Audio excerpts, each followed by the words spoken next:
The ground shook before I even saw them. A long line of yellow bulldozers crawled toward my land like they were preparing for war.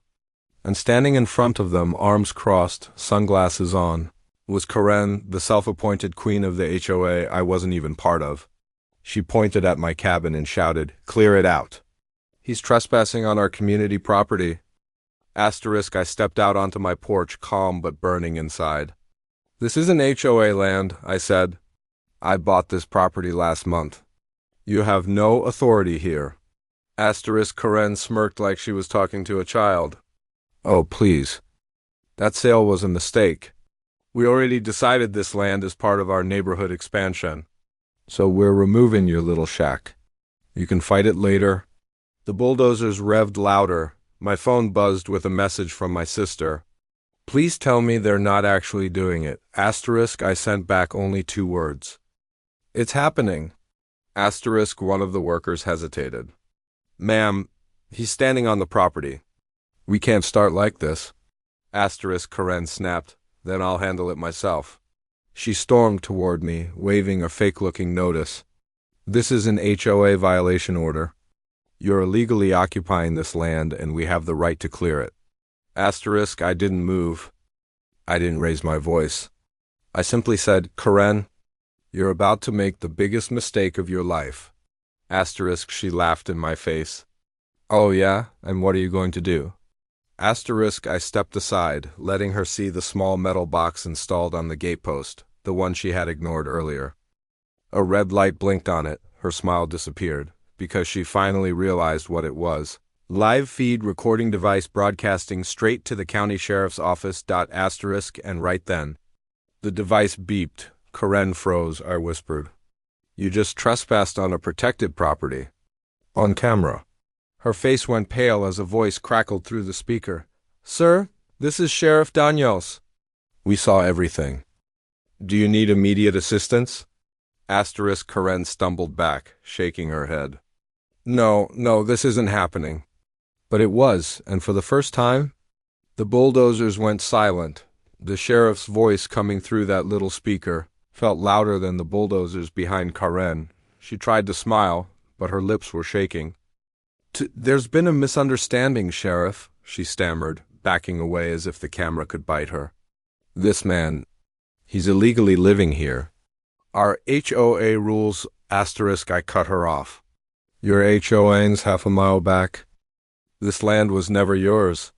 Karen's eyes narrowed. "Not yet," she muttered. The workers and the bulldozers looked unsure, glancing at each other, clearly wishing they were anywhere else. One of them finally spoke up. "Ma'am, I'm not getting arrested for this. I didn't sign up for trespassing." Karen snapped. "Nobody is getting arrested. This land transfer will be reversed. I already filed a complaint." I held up my phone.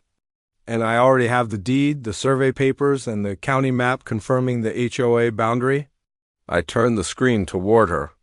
"Your complaint isn't going anywhere." She tried pushing past me toward the cabin like she wanted to prove something. "I'll verify it myself." I stepped in front of her. "Karen, if you take one more step, the sheriff won't just send a patrol car. He'll come himself." Her jaw clenched like she was chewing rocks. "You think your little camera scares me?" "It's not the camera," I said quietly. "It's the man watching it." She raised a brow. "And who exactly is that?" Before I could answer, the speaker crackled again. "This is Sheriff Daniels again. Units are en route. 8 to 5 minutes." Karen's face dropped like someone pulled the ground from under her. The workers shut off their engines completely now. Nobody wanted to be part of whatever she had started. Karen spun toward them. "Don't stop." "I'm ordering you to ma'am," the lead operator said. "You don't have the authority. And we're not losing our jobs because you want to play dictator." Karen turned back to me, her voice low and furious. "You have no idea who you're dealing with." I looked straight at her. Funny. I was thinking the same thing. Because I knew something she didn't. Something that would crush every plan she was hiding. But I wasn't ready to reveal it. "Not yet," Karen kept pacing in front of the silent bulldozers like a storm trapped in a 5-foot body. Every few seconds she glanced down the road, waiting, or maybe praying, that the sheriff wouldn't show up. But the distant sound of sirens told her the opposite. Asterisk, she whispered, "No. No, he can't actually be coming here." Asterisk, I leaned against the porch rail, calm. "You called in a fake claim? You brought heavy machinery onto private land. What did you expect?" Asterisk, Karen pointed a shaky finger at me. "You tricked me. You must have done something to make the system glitch. This land is part of the HOA's future plan. We have documents." Asterisk, I raised a brow. "You mean that folder you printed at home? The one with your name spelled wrong on half the pages?" Asterisk, her face twitched. She really thought that paperwork looked official. Asterisk, the sirens grew louder.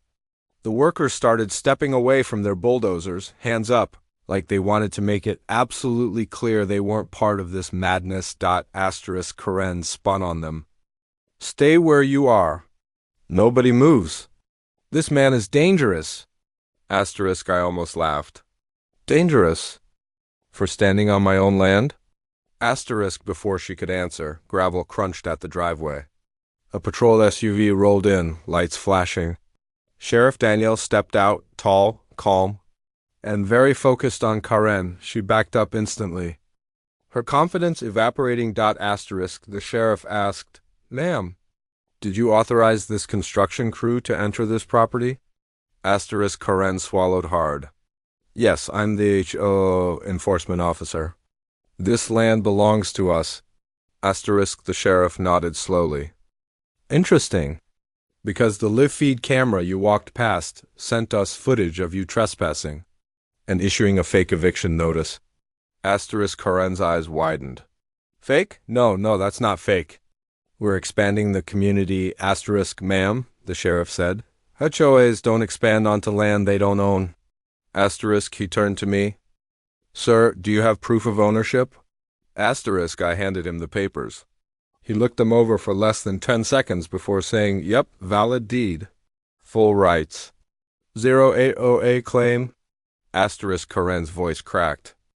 "You don't understand, Sheriff. Our board president promised me this land was going to be part of the neighborhood. He said we could take it." Asterisk, the sheriff raised a hand. "Take it? You're admitting that on camera?" Karen froze. The sheriff continued, "Ma'am, unless you have something real, you need to step away. Right now." Asterisk, Karen shook her head like a child refusing punishment. No, this isn't how this works." Asterisk, then she looked at me, and her expression changed. It wasn't anger now. It was confusion, fear, and something else, recognition, as if she finally realized she had seen my face somewhere before. Asterisk, she whispered, "Wait. You're that guy from..." Asterisk, I smiled. "Yeah, now you remember." Asterisk, the sheriff glanced at me, surprised. "You didn't tell her?" "I didn't think I needed to," I replied. Karen's lips trembled. You're the one who..." I cut her off gently. "Let's just say you tried to bully the wrong person." Asterisk, she took a step back, her face turning white, because now she finally understood who she was dealing with, and why calling the sheriff was the best thing I could have done.